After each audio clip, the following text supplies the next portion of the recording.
Bienvenue dans la série On sème du vrai, où chaque invité se dévoile avec authenticité et vulnérabilité. Ce podcast est né dans l'idée de révéler ce qui n'est dévoilé. Dans un monde où le paraître prend plus de place que l'être, nous avons appris à garder notre vie privée. Et pourtant, nous partageons avec facilité ce qui peut être enjolivé. Ensemble, on sème du vrai, afin de lever le voile sur une réalité cachée. Bonjour et bienvenue tout le monde sur le podcast On sème du vrai. Je suis heureuse de vous accueillir aujourd'hui pour parler d'un sujet qui est assez délicat.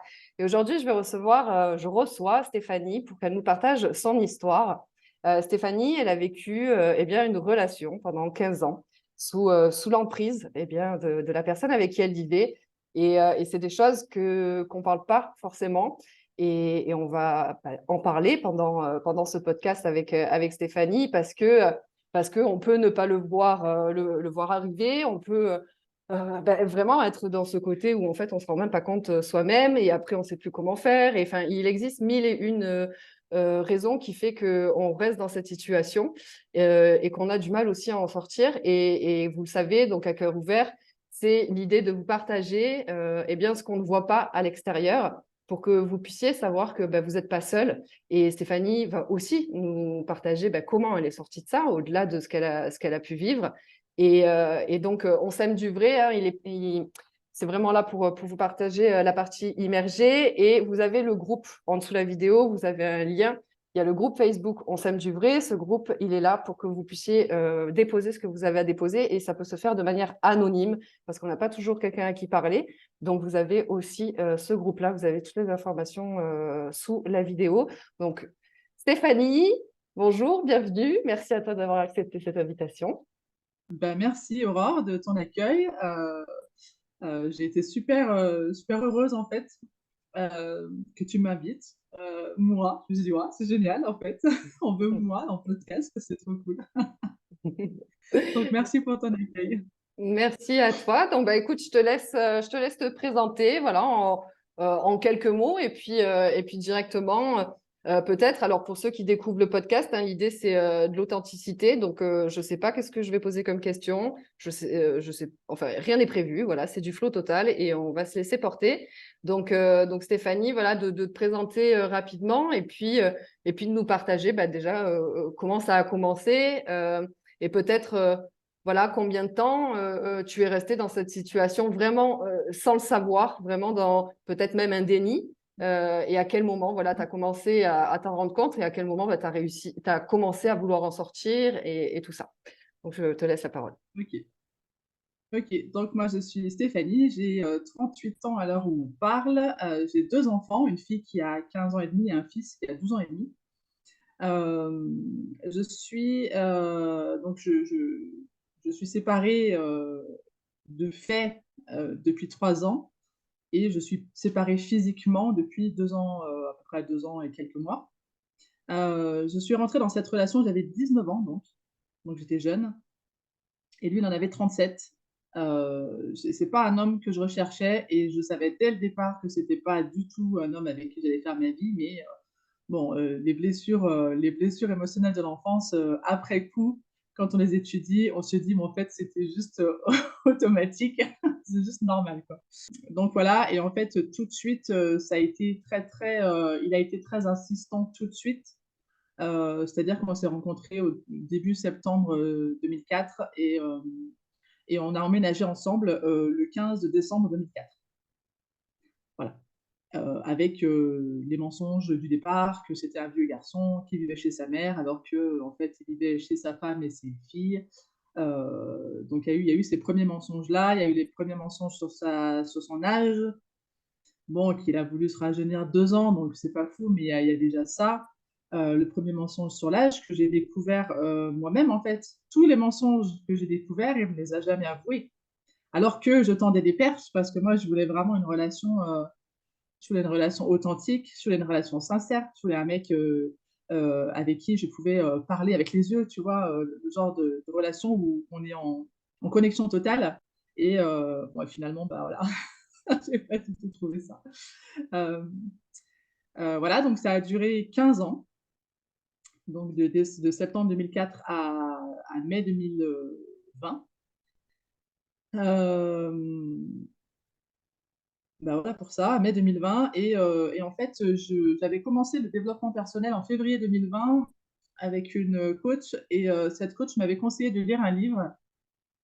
Et j'avais acheté complètement un autre livre. Genre, la meuf, elle est dans le déni total. Elle m'avait conseillé d'acheter Échapper aux manipulateurs, les solutions existent de Christelle Petit-Colin.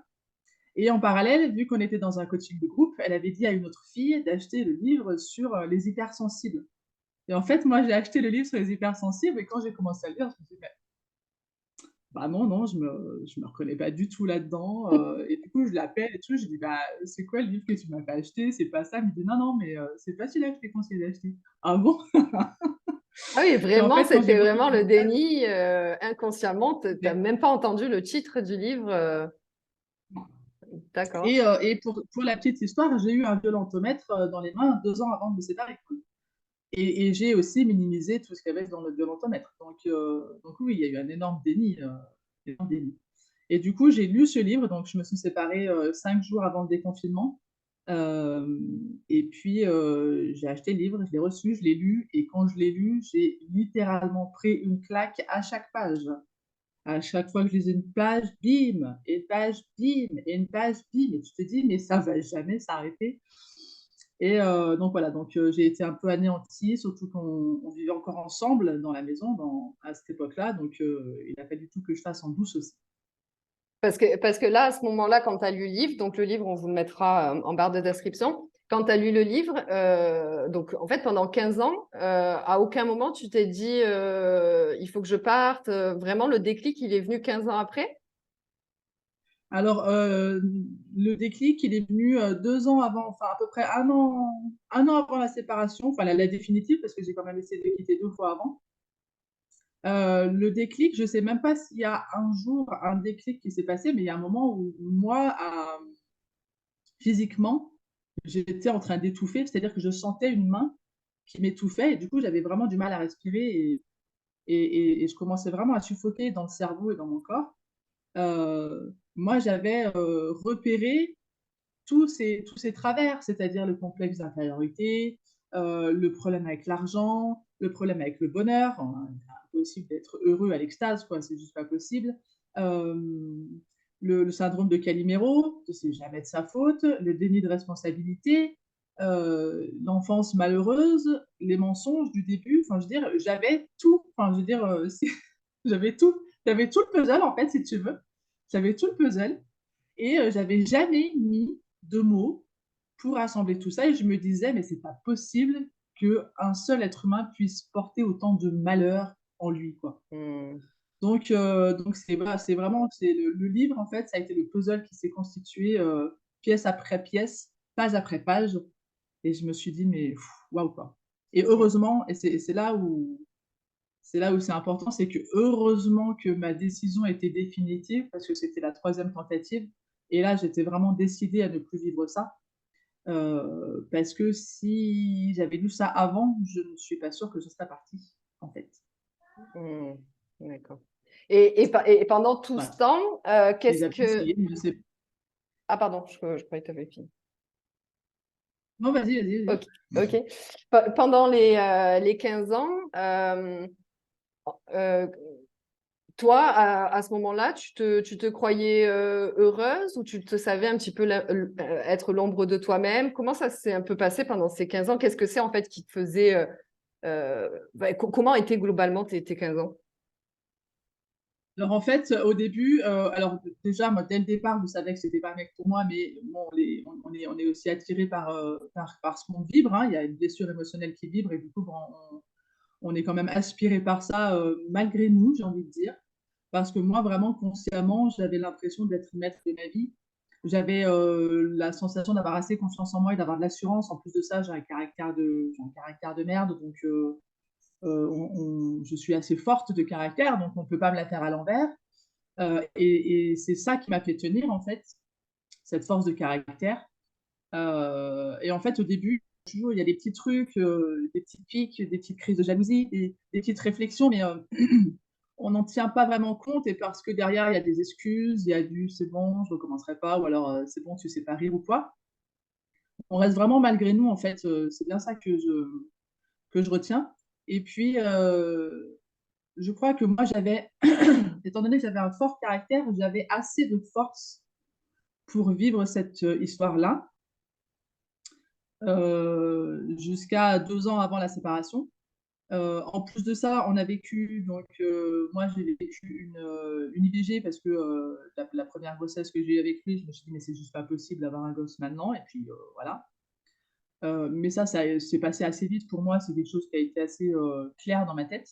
Ensuite, on a eu notre fille, et à l'âge de 2 ans, elle a eu un cancer du rein agressif, donc on est aussi passé par la maladie.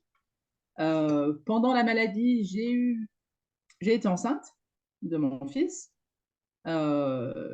J'étais juste énorme, le gamin il est sorti, il faisait 4,6 kg quoi. Donc voilà, j'ai vécu donc la maladie de ma fille, cet accouchement, la grossesse pendant la maladie de ma fille, et cette, euh, cette contradiction permanente éducative où il faut savoir que le pervers narcissique, on va le nommer comme ça, même si ce n'est pas tous les mêmes, hein, mais bon, c'est l'histoire de nommer. Les pervers narcissiques, ils sont là uniquement pour te contredire, c'est-à-dire que si toi tu aimes le rose, ah bah lui, il va dire qu'il aime le bleu. Mais si tu avais dit que tu aimais le bleu, il aurait dit que lui, il aimait le rose. Et peu importe ce que tu aimes, qui tu es, ce que tu dis, son seul but, c'est de te contredire. Donc voilà, donc l'éducation a été assez compliquée aussi. Moi, j'avais une éducation autoritaire, lui, il avait une éducation évidemment laxiste. Voilà, si j'avais eu une éducation l'inverse, ça aurait été l'inverse. Tout est sujet à embrouille, à dispute, à contradiction, à ambivalence, tout le temps, tout le temps, tout le temps. Je n'ai pas le souvenir qu'on ait été d'accord une seule fois sur un sujet. Et ton entourage, ils le voyaient comment, eux, de l'extérieur? Est-ce qu'on disait certaines choses? Alors ouais, je crois que ma sœur l'avait vu. Alors après, je suis pas sûre qu'elle puisse mettre un mot dessus ou un nom dessus, tu vois, mais elle avait très bien compris son jeu de je t'aime moi non plus, et de bah, si tu dis ça, je dis le contraire pour t'emmerder. Donc elle avait clairement vu ça. Euh, je pense que mes parents étaient plutôt. Je pense que mes parents, ils voyaient des choses, mais bon, tu sais, moi, dans ma famille, il faut qu'on se mêle pas des affaires des autres. Donc, Hmm. bon, donc chacun sa vie. Mes grands-parents ne l'aimaient pas du tout, et puis ils le disaient ouvertement. En tout cas, mon grand-père le disait ouvertement.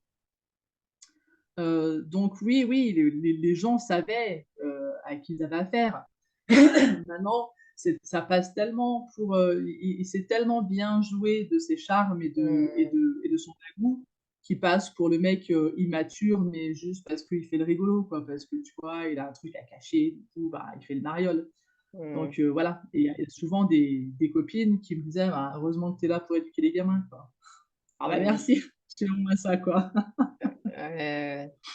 Oui, c'est Donc ça, oui, c'est l'entourage avait vu, mais c'est toujours difficile aussi, ça, de l'entourage voit des choses, mais on ne peut pas intervenir dans le couple, en fait, c'est juste pas possible. hmm. Oui, après, c'est peut-être plus éventuellement, voilà, si tu avais des amis à qui tu racontais certaines choses qui elles, pouvaient te dire, ah ben, non, mais c'est pas normal, il y a un truc qui va pas, que effectivement plus à l'extérieur, parce que je crois, alors après, moi, je suis pas une spécialiste, mais je crois qu'il y a vraiment tellement cette forte capacité à la manipulation qu'en fait, c'est pas que vis-à-vis de la femme, en fait. C'est partout, en fait. Donc après, c'est pas pour tout le monde, mais moi, j'ai eu connu. Et en fait, j'avais vraiment ce sentiment, et pourtant, à l'époque, j'étais pas du tout dans le développement personnel, tout ça. Mais en fait, je lui disais, parce que je connaissais un petit peu son histoire, son enfance, et etc. Et en fait, je disais, t'as une blessure, t'as un truc. Et pourtant, enfin voilà, je connaissais rien, mais je disais, en fait, t'as un truc, ça, tu as vécu ça. Et il y a un truc qui s'est mis dans ta tête, et tu t'es dit, tellement que tu étais coupable que plus jamais de ta vie, tu serais coupable. Et du coup, ben, c'est tout le monde les coupables sauf toi. Et si tu ressens qu'en plus, ben, c'est une vérité que c'est toi, ben, c'est encore pire à quel point tu veux être une victime et pas un coupable. Et donc, du coup, c'est de la manipulation tout le temps, en permanence et envers tout le monde, parce que c'est vraiment ce sentiment non, non, non, non, non, mais je veux être une belle personne, je veux pas être coupable.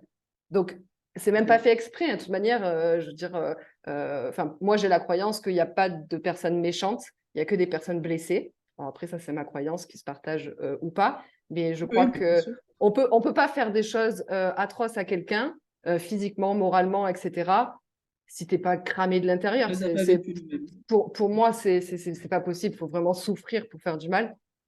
Et en plus, Et tu sais, c'est inconscient. Pardon, je te coupe. Non, non, j'avais fini. Je disais juste que c'était inconscient vis-à-vis des personnes, bien souvent.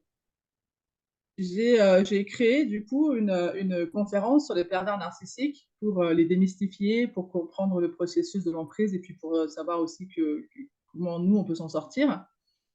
Euh, et en fait, dans cette conférence, je décris bien qu'en fait, nous ne naissons pas pervers narcissiques, nous ne naissons pas méchants, en fait. Mmh, Et moi, ce qui m'a sauvé de l'aigreur ou de ce désir de vengeance qu'on pourrait avoir, mais qui est humaine, hein, mmh, c'est de me connecter à l'enfant qu'il a été et de me connecter aux possibles maltraitances auxquelles il aurait pu être victime aussi, qu'il aurait pu subir. Après, mmh, ça n'excuse en rien toute la vie qu'il a menée, hein. mmh. Mais voilà, je trouve, moi, que ça a été plus facile de lui pardonner à lui que de me pardonner à moi. Ouais, c'est ce que j'allais dire. Tu t'en es voulu à toi? Ah oui, oui, oui, je m'en suis voulu longtemps. Il y a encore des périodes où je m'en veux parce que bon, bah, l'histoire n'est pas terminée, parce que j'ai eu aussi des coupures avec mes enfants. Donc, j'ai pas vu ma fille pendant 14 mois, par exemple, parce que je suis partie de la maison et elle m'a pas suivie. Mais parce que lui, il avait déjà fait son travail de sape derrière. Mmh. Euh, et j'avais mon fils une semaine sur deux. Et Et mon parce qu'il y a fils, une une semaine sur deux, manipulation sur les enfants aussi. ah oui, oui, oui, oui. Mmh. Et mon fils, une semaine sur deux, me racontait les violences qui se passaient chez papa. Donc, on est un peu démunis. Et puis, quand ma fille est revenue et elle a porté plainte contre son père pour violence déjà physique sur elle et psychologique, il a fait en sorte que mon fils ne veuille plus me voir. Donc là, ça fait 10 mois que je ne vois plus mon fils. D'accord. Oui. Voilà. Oui, Donc, oui, donc effectivement, c'est pas voilà, fini. Mmh. donc c'est pas fini. Et puis surtout que voilà, on n'est pas encore divorcés. Et alors, oui, j'ai fait le travail de deuil à moi-même, enfin, de pardon pour moi-même, c'est sûr. Mais il y a quand même des fois où je me dis, bah, bordel, quand même, voilà, quoi, tu le savais, et t'as fait deux gosses, et voilà, et regarde les gosses dans le temps. Qu'est-ce qu'ils vivent, quoi. Mmh. Après, ça dépend des croyances. Moi, je me raccroche beaucoup à la réincarnation, et enfin, je crois en ça, en tout cas, à la réincarnation et au fait qu'on vienne sur Terre pour vivre des expériences. Et j'ai compris il n'y a pas tant longtemps que finalement, mes enfants devaient aussi vivre ces expériences-là pour pouvoir évoluer. Donc, malgré moi, je les laisse aussi évoluer et vivre leurs expériences. Et je me connecte, moi, à ma sagesse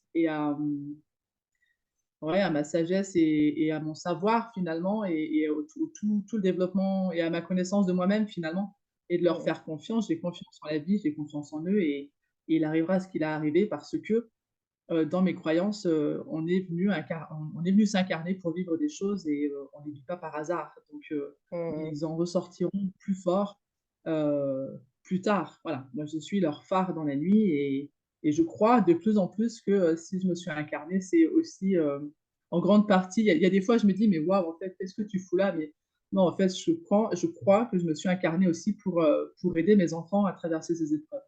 Mmh. C'est beau. Et moi, j'aime bien dire que, donc, ben, moi, je partage tes croyances, hein. Et j'aime bien dire qu'en fait, qu'importe ta croyance, est-ce que ta croyance, elle te fait du bien, elle te rend heureux, elle te permet d'accomplir ce que tu veux et d'être en paix? Si oui, voilà, je pense que si ta croyance est celle de la société, bon, je pense qu'il faudrait revoir ta croyance parce que je suis pas sûre que tu remplisses les cases de je fais ce que je veux, je suis heureux. Donc, chacun sa croyance. Néanmoins, voilà, est-ce que ce à quoi tu crois, ça t'aide à avancer? Et donc, je partage cette croyance de l'incarnation. Et moi, j'aime beaucoup dire que au-delà du côté incarnation de voilà, le pourquoi du comment on vit les choses, etc., il y a quelque chose de beau derrière le mauvais qu'on vit.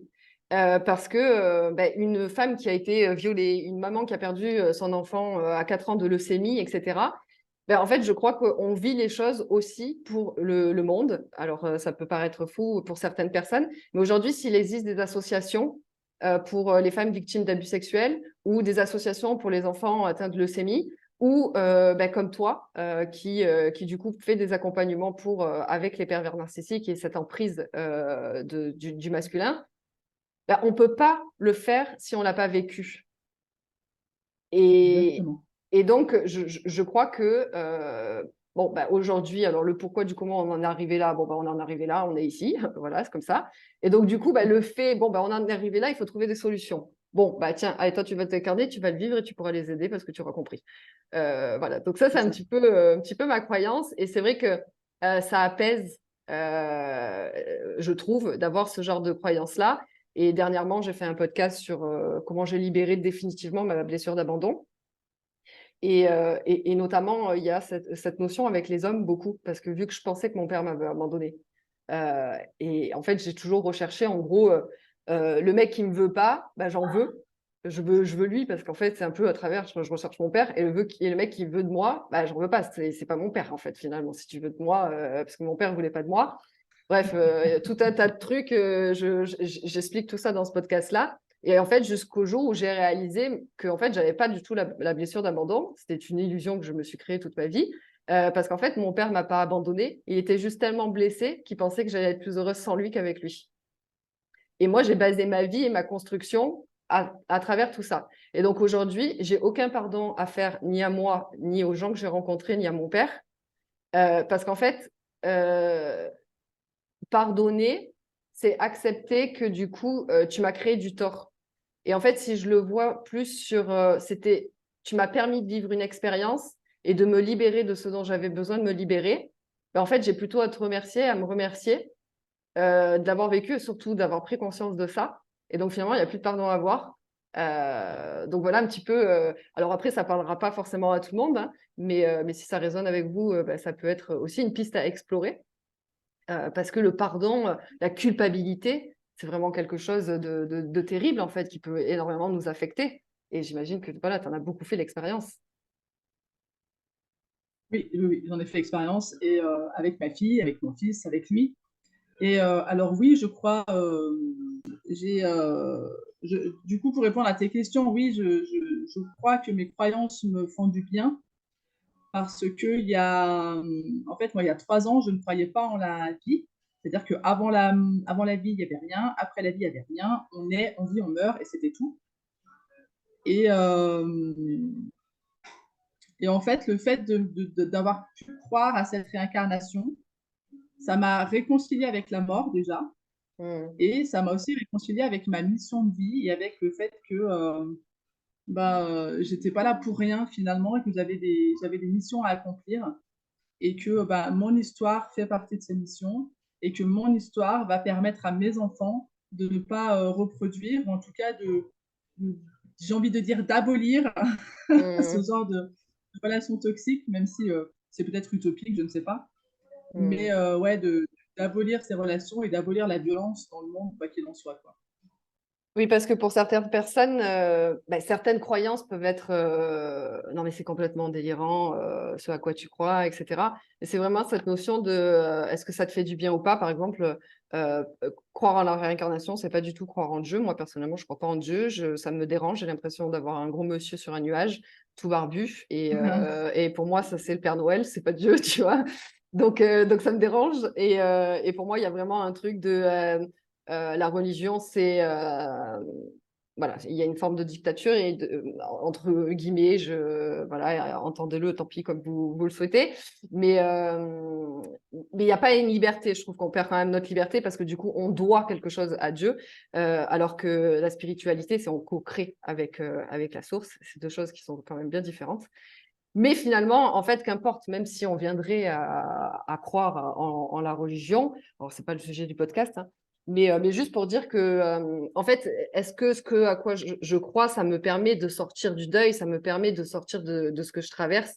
Et si oui, même si je dois croire en un monsieur sur un nuage, c'est OK, en fait. Si ça m'aide à avancer, Voilà, donc c'était juste pour rebondir quand tu disais, voilà, je crois en ça et ça m'aide.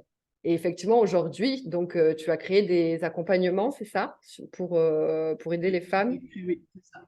J'ai créé des accompagnements. Euh, donc notamment, donc j'ai créé il n'y a pas longtemps une conférence sur les pervers narcissiques, donc déjà pour démystifier le terme, parce qu'on utilise ce terme à tort et à travers, et que n'importe qui peut l'utiliser en disant bah, moi je suis avec un pervers narcissique, alors que Hmm. quand même il faut l'avoir vécu pour pouvoir le nommer. Euh, je, je fais comprendre aussi le process de l'emprise psychologique, du pourquoi et du comment en fait, mais vraiment très succinctement parce que moi je suis pas psy et que je suis pas psychothérapeute et que voilà, j'ai construit cette conférence avec ma formation que j'ai faite et avec mon expérience. Et puis en dernier, voilà, je nomme toutes les possibles, tout ce qui est possible pour se reconstruire en fait et pour sortir de là et surtout pour montrer aux femmes, enfin généralement ce sont des femmes, même s'il y a des hommes qui en sont victimes, que c'est carrément possible de s'en sortir, mais c'est carrément possible de s'en sortir bien, quoi. Hmm. Euh, Après, j'ai pas vécu les violences physiques, mais quoi qu'il en soit, la violence physique, elle est aussi entachée par la violence psychologique. Donc voilà, moi je pense sincèrement qu'on peut se sortir de n'importe quel traumatisme avec toutes les méthodes holistiques qu'on a aujourd'hui. Moi, par exemple, je suis praticienne EFT et l'EFT, c'est juste un outil incroyablement extraordinaire qui nous permet véritablement de changer et de shifter en fait notre énergie, notre perception, notre psychologie et nos émotions pour quelque chose de plus agréable et surtout, c'est de façon durable. Donc oui, moi, je me suis axée aujourd'hui sur la connaissance de soi parce que c'est ça aussi qui m'a sauvé la vie. Euh, Moi, si l'EFT m'a sauvé la vie très clairement. Elle m'a permis déjà de réguler mon état émotionnel. Ensuite, je me suis formée sur l'intelligence émotionnelle et la communication non violente. Donc voilà, et aussi, je me suis fait coacher sur les blessures émotionnelles de l'âme. Et ça a été le plus gros morceau et le plus dur, du coup. Hmm. Euh, et on s'en sort, enfin, je veux dire, c'est pas, tout n'est pas libéré, mais une grande partie est libérée. Et je trouve ça hyper intéressant d'aller. Alors, oui, c'est un travail.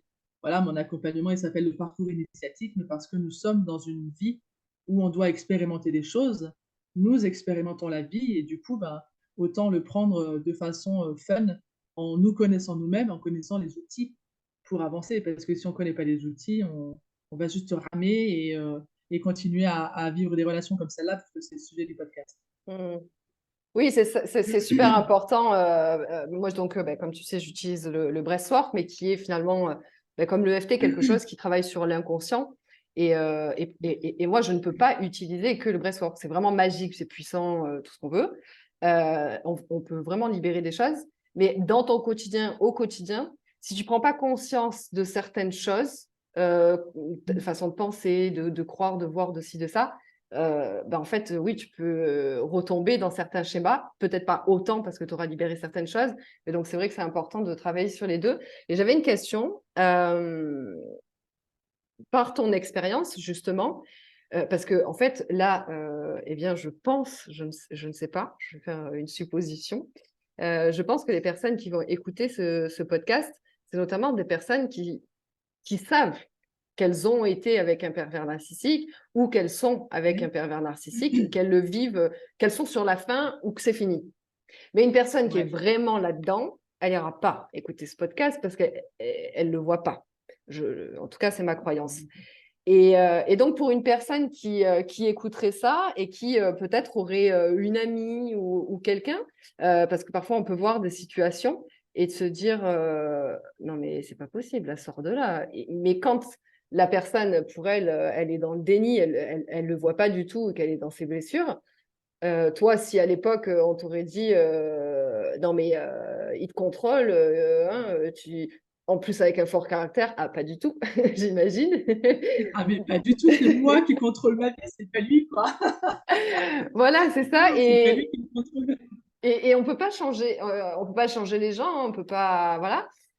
Mais semer des petites graines comme ça pour essayer éventuellement de faire prendre conscience à une amie ou notre sœur ou quelqu'un qui vit ça dans notre entourage.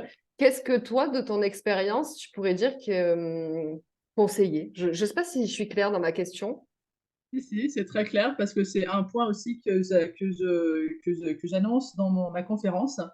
Parce que c'est quelque chose qui me tient à cœur, c'est-à-dire qu'on ne peut pas sauver les gens d'eux-mêmes, Mm. déjà, quoi qu'il en soit, et qu'on peut déjà se former et se renseigner nous-mêmes. C'est-à-dire que la formation sur les pervers narcissiques, c'est pas uniquement destiné aux femmes qui ont vécu avec eux, c'est aussi destiné à tout le monde, en fait. Moi, j'ai vraiment envie d'ouvrir ces formations-là à tous pour qu'on puisse être aussi vigilant des situations qu'on pourrait rencontrer avec nos proches, nos amis, nos familles, peu importe. Donc déjà, la première chose pour moi, ce serait de se former, de se renseigner pour voir si véritablement c'est un pervers narcissique ou si c'est quelqu'un qui a des blessures ou qui est juste quelqu'un qui est un peu con, quoi. Hein. Je veux dire, voilà. Donc déjà, c'est la première chose à faire. Ensuite, moi, ce que je conseillerais, et parce que aussi je l'ai vécu, moi, le violentomètre, je l'ai eu dans les mains, mais parce que quelqu'un me l'a donné, parce que je ne serais pas allée chercher toute seule. Enfin, je veux dire, je suis tombée là-dessus, mais parce qu'il y a un moment où quelqu'un a semé des graines et que j'ai chopé cet outil et que même si je l'ai minimisé sur le moment et pendant presque un an, je l'ai quand même eu dans les mains et du coup, inconsciemment, ça travaille. Ensuite, ce serait d'écouter des gens bah, comme nous, tu vois, par exemple ce soir, ou comme d'autres. Il y en a un qui est assez intéressant, je ne sais pas si je peux le nommer, mais Bien sûr, oui, oui. il s'appelle Antoine Pétavin, donc, qui est aussi coach là-dedans. Et ce qui serait intéressant, c'est de voilà d'écouter un podcast comme ça, avec le son un peu, tu vois, juste monter un peu le son, si la personne est à côté, sans Mm. dire écoute, mais en disant, bah voilà, moi j'écoute ça parce que ça m'intéresse. Et du coup, inconsciemment, bah, l'oreille, elle va entendre des choses. C'est Mm. de laisser traîner des livres, par exemple comme celui de Christelle Petit-Colin ou d'autres, il existe d'autres livres, hein, avec les mots manipulateur ou emprise, ou tu vois. Moi, je pense que c'est important de semer des graines et puis ça dépend des relations qu'on a avec la personne qu'on suspecte d'être en emprise. C'est de toujours rester sentinelle et de proposer notre aide sans que ce soit insistant, sans que ce soit contrôlant. Des fois, une main sur l'épaule ou un regard compatissant, ça aide énormément parce que euh, je sais que quelqu'un qui te regarde et qui te dit je sais, mais c'est Mm. juste énorme de dire je sais et je suis là. Et ça fait beaucoup de bien, même si inconsciemment ou consciemment, on n'est pas tout à fait au clair ou au courant ou qu'on n'a pas envie de savoir ou qu'on est dans le déni. Il y a une part de nous qui sait. Et du Mm. coup, cette personne-là qui vient mettre une main sur l'épaule, qui te met une main sur le bras ou qui te dit bah, je suis là ou dans le regard, eh ben, ça rassure cette part de nous qui sait. Et du coup, ça la nourrit aussi, je trouve. Mm. Mais voilà, ce qui serait à bannir, c'est d'intervenir et d'interférer parce que ça pourrait Faire, oui. envenimer les choses. Mm. Merci pour Donc, ça, pour semer ces des graines. conseils. Effectivement, oui, c'est le livre, le poser à quelque part, non pas lui donner. Tiens, la manipulation, je crois que tu te fais manipuler. C'est peut-être pas C'est la ça, meilleure c'est ça. façon. Non, mais juste, voilà, là, tu viens boire le café à la maison, le livre, il traîne sur la table basse. Voilà, Yeah. on n'est pas Mm. dans la forcing, en Et fait, oui, puisqu'elle est oui, oui. déjà dans cette forme d'emprise. Donc, Et oui, oui, c'est c'est pas à ça. nous de faire ça. C'est ça. Si on est dans le déni, c'est pas pour rien. C'est qu'à un moment donné, c'est dur de l'accepter. Donc, si on vient nous le dire d'une manière violente, ouais, ça peut être. Et j'ai une autre question qui est parce que parfois on peut prendre conscience que non mais là en fait ce que je vis c'est plus possible et je décide de quitter, mais on a affaire à un pervers narcissique. Donc ça c'est pas comme Oui. ça du jour au lendemain parce qu'il va dire que tu fais des délires ou que si ou que ça ou que tu es à moi ou que sais-je.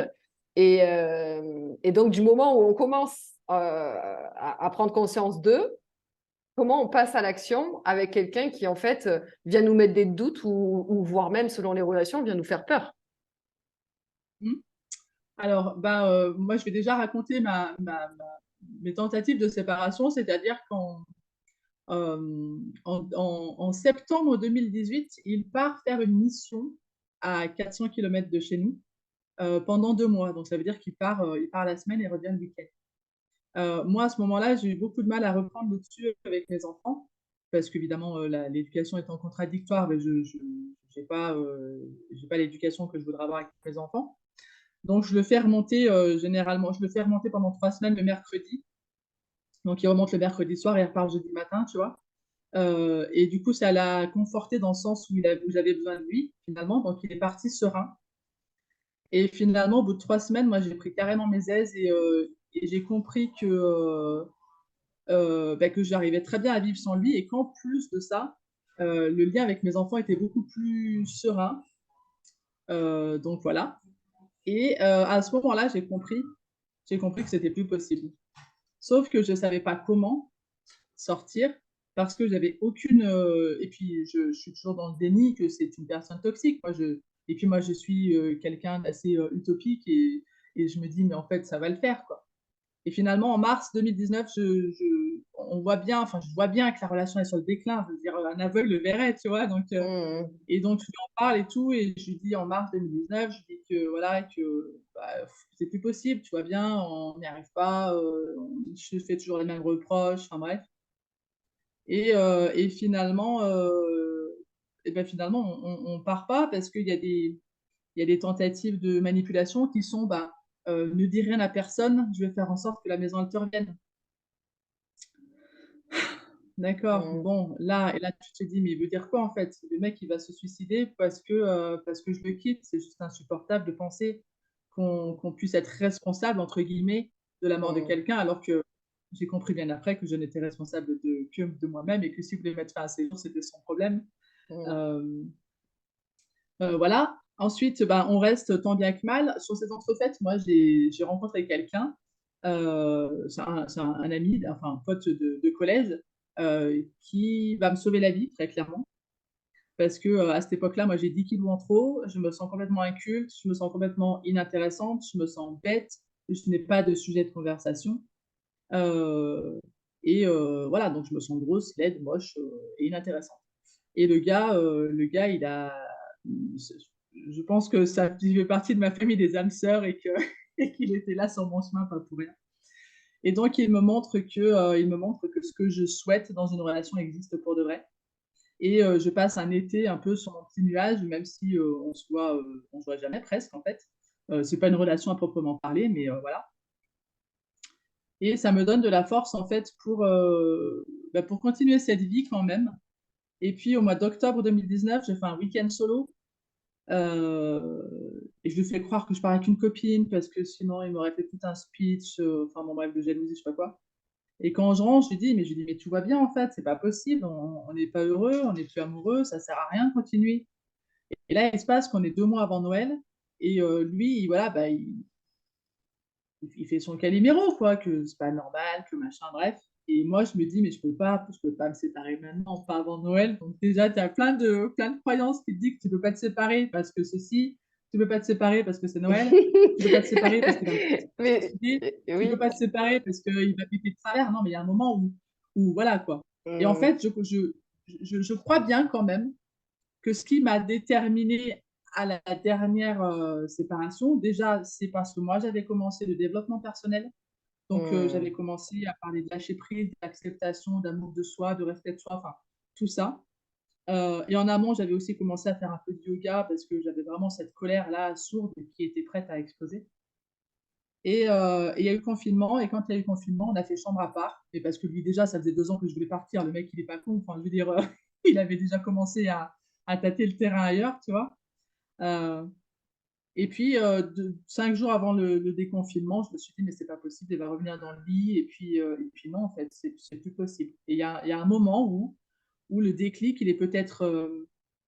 C'est pas un vrai déclic dans ta tête, ou comme aujourd'hui, quand on est dans le dev perso, on a des clics dans nos têtes, tu vois. C'est Mmh. vraiment quelque chose que ce n'est plus possible. Là, tu es au pied du mur, tu ne peux plus avancer. Tu dois poser une action véritablement. Et tu Mmh. trouves Moi, je trouve que nous sommes des êtres humains remplis de ressources qu'on n'a pas conscience et qu'on ne sait pas. Mais dans ces cas-là, on trouve les ressources vraiment pour faire cette action, pour poser cette action et pour dire, mais en fait, là, je ne veux plus et je ne peux plus. C'est-à-dire que même si je le voulais, physiquement, je ne pourrais pas. Hmm. Donc, moi, je suis arrivée, et puis moi, je suis une meuf un peu comme ça, tu vois, un peu têtue, donc très persévérante, donc je suis allée jusqu'au bout. Hmm. C'est mon corps qui m'a arrêtée. Et oui, c'est comme tu dis, alors je sais que c'est pas du tout évident, mais en fait, le seul bon moment, on le sait, c'est maintenant, en fait. Il n'y a pas de meilleur moment que maintenant. Alors, entre les phrases toutes faites et la réalité, on sait qu'il y a deux mondes, que c'est pas facile. Mais tout à l'heure, je rigolais parce qu'en fait, donc moi, j'ai beaucoup de gens qui viennent vers moi, qui notamment, ça part du couple, mais en fait, finalement, on traverse toutes les sphères de vie. Et en fait, il y a vraiment cette notion de ah oui, mais un coup c'est Noël, un coup oui, mais c'est l'anniversaire, un coup c'est Pâques, un coup c'est machin, un coup c'est ci. Et au-delà du pervers narcissique, pour le couple en lui-même, parce que oui, non, mais attends, les enfants, d'abord, je vais faire en sorte que pour les enfants, ensuite, et en fait, quoi, on passe à côté de sa vie, on est malheureux, etc. Et ça, non, c'est juste pas possible. Mais en même temps, c'est possible parce que c'est pas facile. Donc, oui, Non, oui, c'est bah pas oui. facile. Voilà, donc c'est toujours facile à dire quand on est dedans et que justement, on n'est pas.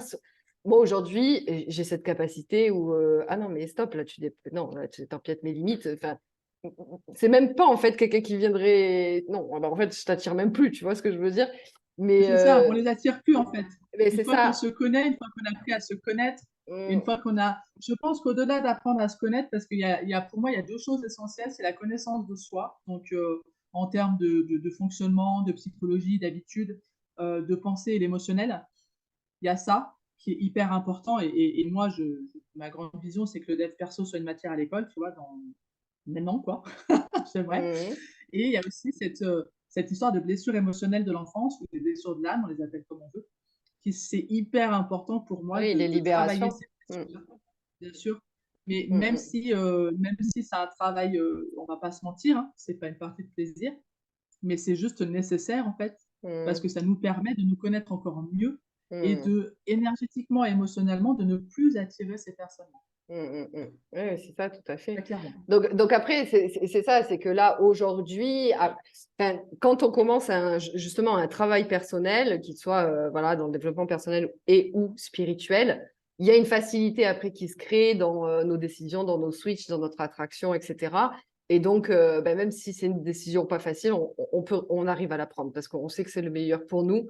Mais avant ce chemin-là, ben en fait, avant de démarrer ça, ben c'est vrai qu'on ne voit pas forcément les solutions. On a peur du financier, on a peur du jugement de la famille, parce qu'il y a il y a aussi la loyauté familiale, hein, le transgénérationnel, tout ça, tout ça. Et ça, plus ça, plus ça, plus ça, oui, c'est pas facile. C'est pas facile de prendre la décision, mais il n'y a pas voilà, de meilleures décisions que maintenant. Et si vous voulez ben, réussir à passer à l'action de cette meilleure décision qui est maintenant et pas plus tard, ben, commencez déjà un chemin personnel. Allez voir une sophrologue, allez voir un hypnothérapeute, allez voir qui vous voulez, Stéphanie l'EFT, moi le Breathwork, qui vous voulez en fait. Commencez un chemin qui en fait après, justement, tu arrives à ce point de non-retour et c'est plus possible. Et là du coup, ben, la décision elle sera maintenant. Donc ça c'est important. Et c'est important, c'est pour ça que moi, du coup, j'ai écrit un livre aussi euh, pour faire le deuil de mon histoire parce que parce que avec tout la séparation avec les enfants et tout, on a eu des enquêtes sociales, donc on a quand même trois enquêtes sociales plus un suivi éducatif et psychologique que j'avais demandé et que je suis contente d'avoir aujourd'hui.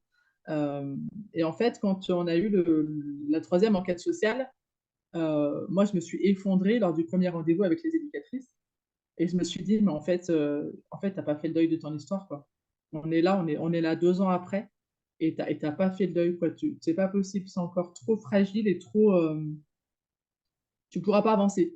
Et du coup, je me suis dit, bah, ok, je vais écrire un livre, je vais écrire quelque chose. J'avais réellement l'intention de publier et donc il est publié, enfin, il est en ligne sur Amazon. Et je vais raconter des anecdotes Je voulais pas le faire sous forme d'histoire, mais je voulais le faire sous forme d'anecdote, où je raconte des anecdotes qui m'ont marqué. Et après ça, j'ai voulu mettre des questions de dev perso, c'est-à-dire qu'après chaque anecdote, il y a des questions pertinentes du style qu'est-ce qui fait que tu restes, qu'est-ce que ça te fait quand on te donne pas raison, ou voilà, parce qu'il y a Mm. plein de choses qui se jouent aussi, hein, dans le sens où je veux avoir raison et donc je veux qu'il avoue que moi j'ai raison et on se bat là-dedans Mm. sans s'arrêter, tu vois. Et Oui, parce que ça vient vraiment toucher, je crois, la blessure d'injustice. Parce que même si ah on mais ouais, mais moi n'apporte ça m'a pas touché. énormément, ouais, c'est pas juste que tu dises que Exactement. c'est de ma faute, quoi, alors que c'est de la tienne. C'est ça. Putain, arrête de mentir. Et du coup, voilà, j'ai écrit ce livre pour me libérer de ça et avec des questions pertinentes après chaque anecdote. Et je crois que, ouais, commencer un... Et dans ce livre, j'écris que j'ai fait un parallèle en fait entre la vie que je vivais et la vie que je voulais vivre. Et dans la vie que je voulais vivre, je pouvais pas la vivre, je pouvais pas le quitter tout de suite comme ça et plonger dans le vide. Du coup, j'ai décidé, je suis peut-être inconscient aussi, hein, que voilà, j'ai commencé le développement personnel et la méditation et tout ça. Enfin, j'ai commencé la méditation en 2019 quand même. Ouais, j'ai commencé la méditation bien 6 mois avant la première séparation. Et ça m'a fait du bien et du coup, ça m'a emmené sur le chemin. Et il y a un moment où quand on rentre dans le... Mais de toute manière, quand on rentre dans le développement personnel, on n'en sort plus, quoi. Enfin, on est tellement happé par la connaissance de soi, par nos expériences. En tout cas, moi, c'est comme ça que je l'ai vécu. Euh, on peut plus se mentir, en fait. Quand on sait, on peut plus se mentir. Mm. Donc c'est aussi important. On n'est pas obligé de quitter la personne maintenant parce qu'on écoute un podcast ou parce qu'on lit un livre, parce qu'on n'a pas toujours les ressources nécessaires. Parce que moi, personnellement, j'avais pas l'énergie. Enfin, je veux dire, si j'ai eu l'énergie, c'est parce que j'étais au pied du mur, parce que j'avais réellement pas Mm. d'énergie pour ça. Mm. Euh, et ben, c'est de commencer à côté, de se nourrir d'autres choses pour contrebalancer. Et il y a un moment où il y aura une bascule, et la bascule, Mm. on peut pas la rater en fait. Oui, c'est ça, c'est que là, tout à l'heure, on parlait justement de l'ici maintenant. C'est pas plus tard, c'est maintenant. Mais on peut pas forcément là maintenant. Mais par contre, on peut commencer à dire maintenant, je prends la décision que demain, dans un futur proche ou un peu plus lointain, c'est stop. Je vous mettrai, bon, vous avez toutes les infos sous la vidéo, hein, sous le podcast. Et je vous mettrai aussi le lien d'une vidéo que j'ai fait sur comment devenir entrepreneur. Je parle de l'auto-entreprise. Alors, je ne sais plus ce que je disais parce qu'elle date de quelques années. Mais en gros, je parle de comment devenir auto-entrepreneur ou encore dans le MLM. C'est deux façons d'avoir un... C'est facile, c'est easy, dans le sens où auto-entrepreneur, tu n'as pas créé une entreprise à 70 000. MLM, c'est pareil. Donc, tout le monde peut le créer à côté de ce qu'on fait, parce que je crois qu'il y a aussi quand même, pour beaucoup de personnes, l'insécurité financière. Comment je vais faire Ah si je me oui, sépare? ah oui, mais clairement. Oui, oui, clairement. Moi, j'ai été avec une personne du coup donc les pervers narcissiques, faut se le dire, hein, ils sont gradés. Donc on les retrouve dans les commissariats, on les trouve dans les gendarmeries, on les trouve dans les tribunaux, on les retrouve même maintenant de plus en plus dans les, dans la spiritualité. Donc c'est des sophrologues, c'est des thérapeutes. On les retrouve aussi dans les usines en tant que cadre, en tant que responsable RH, enfin voilà, parce que évidemment, ça fait partie de leur truc d'être valorisé dans leur travail. Et, euh, et du coup, lui, il gagnait bien sa vie. Et moi, il m'a toujours dit, donc moi, j'avais commencé à travailler, voilà, j'avais trouvé un emploi. Après, j'ai eu ma fille. Et puis après, je me suis dit, bah, je vais prendre un congé de 6 mois pour rester avec ma fille. Et puis de fil en aiguille, on me dit, bah non, tu vas pas retourner travailler. Mais regarde, si tu vas travailler, on va payer des impôts. Il y a aussi je pense qu'il y a aussi cette relation à l'argent là qui vient aussi toucher notre ego et nos blessures et nos croyances. On a des croyances sur l'argent, hein, que bien sûr, si Mhm, tu travailles, bah, tu vas payer des impôts. Et du coup, bah, c'est pas bien de payer des impôts. Enfin, c'est pas bien. mhm, Il a joué là-dessus, en fait, dans dire, bah, on va payer des impôts si tu travailles et tout. Donc, moi, j'ai quand même voulu travailler. J'ai fait des extras. J'ai fait des extras pendant 10 ans, quoi, à peu près. Donc, je n'ai pas travaillé pour de vrai. Donc, j'ai eu la sensation de ne pas travailler pour de vrai, alors que moi, je travaillais tous les week-ends. Et tous les week-ends, je me faisais 25 heures par semaine, 25 heures par week-end, parce que j'étais serveuse en restauration. Et si j'avais pas eu ça, ça aurait été pire. Mais quoi qu'il en soit, je n'ai pas eu la sécurité financière parce que je n'avais pas de travail fixe. Et le Mm. jour où j'ai eu un travail fixe en CDI, on a mis un terme à ma période d'essai 15 jours avant la fin de la période d'essai. Et là, ça a été la grande, grande désillusion parce que c'était début 2020 et que moi, je comptais sur ce travail pour pouvoir partir de cette relation. Et finalement, et ben, c'est pas grâce à mon emploi que j'ai pu le faire, mais et ça m'a mis un coup vraiment encore plus bien rajouté. Non, mais je veux dire, la meuf, truc de fou, quoi. J'ai un boulot, j'ai des grands projets pour partir, me dire c'est bon, je vais mettre des sous de côté et tout. Bim, plus de travail, bim, confinement, bim, continuité pédagogique, la STF, elle était plus là. Mm.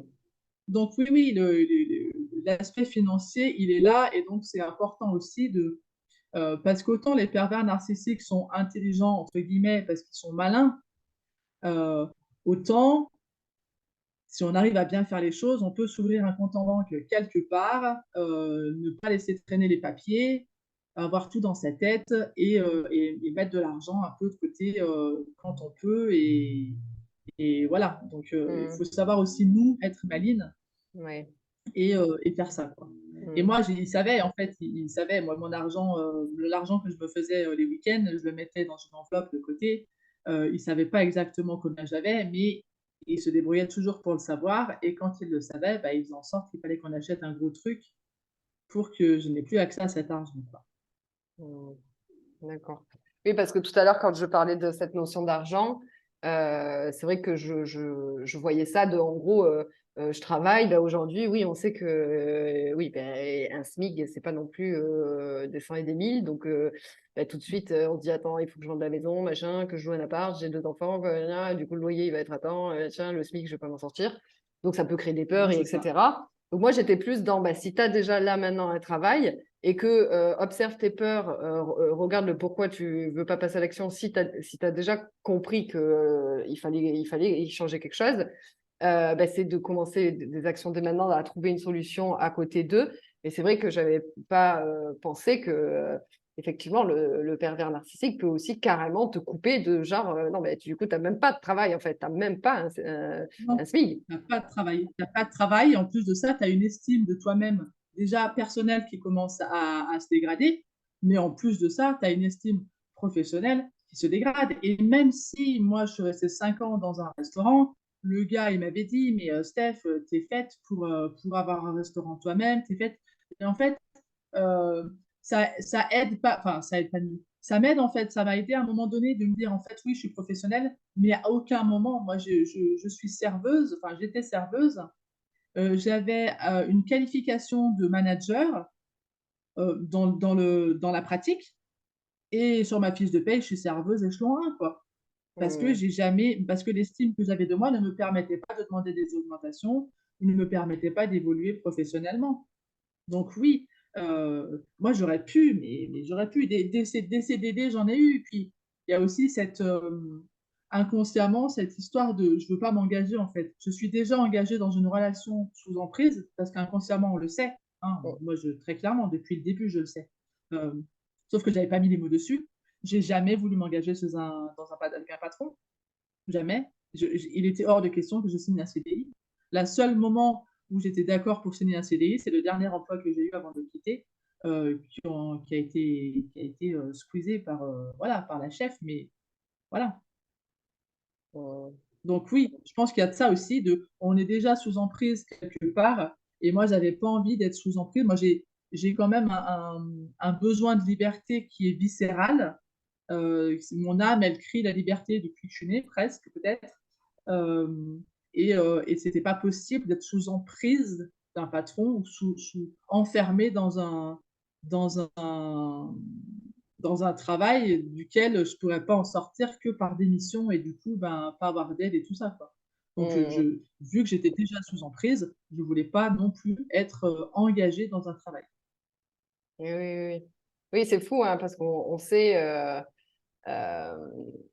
quand moi j'ai une âme, pareil, moi j'ai dû me faire enfermer quand j'étais dans d'autres vies, je devais être séquestrée, et du coup, celle-là, elle a dit non, on sera libre, parce que besoin de liberté aussi. Mais parfois, on peut ouais, s'enfermer, et c'est fou de savoir qu'on a ce besoin de liberté, et qu'on a un caractère fort, et que si, et puis de l'autre côté, inconsciemment, en fait, se faire enfermer euh, mentalement, hein, serait-ce que mentalement. Oui, Donc, oui, mais physiquement aussi, d'un mm, côté, hein, oui. Mm, physiquement, hein. mm, mm, mm, C'est grâce au livre que j'ai écrit que j'ai découvert quelle était la blessure, la faille par laquelle j'étais rentrée.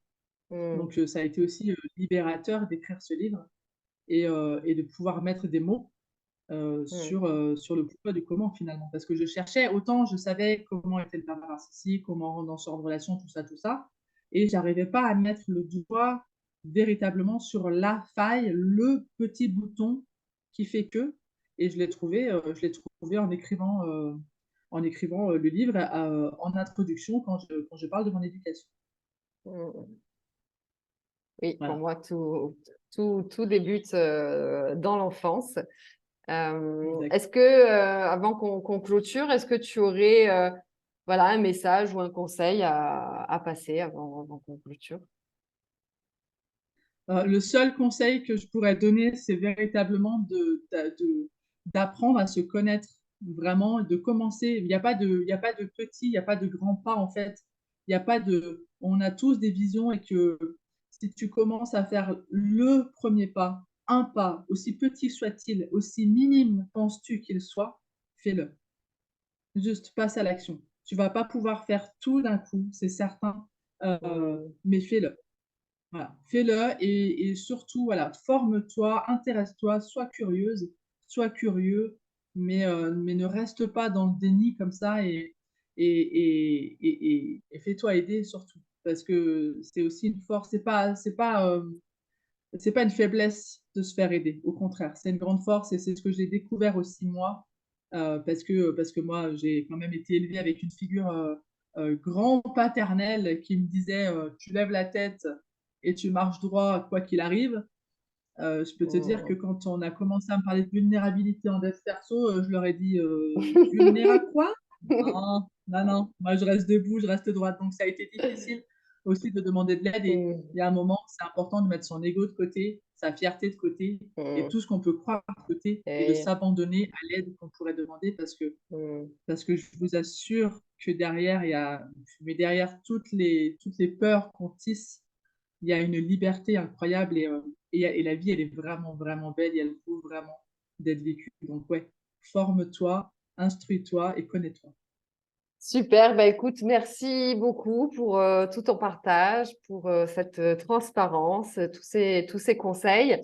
Et puis bah, voilà, comme dit, vous pouvez retrouver tous ceux dont on a parlé, les livres, les podcasts. Tu as parlé aussi d'un podcast. Je vous noterai tout ça en description. Donc merci d'avoir été présent, merci de nous avoir écoutés.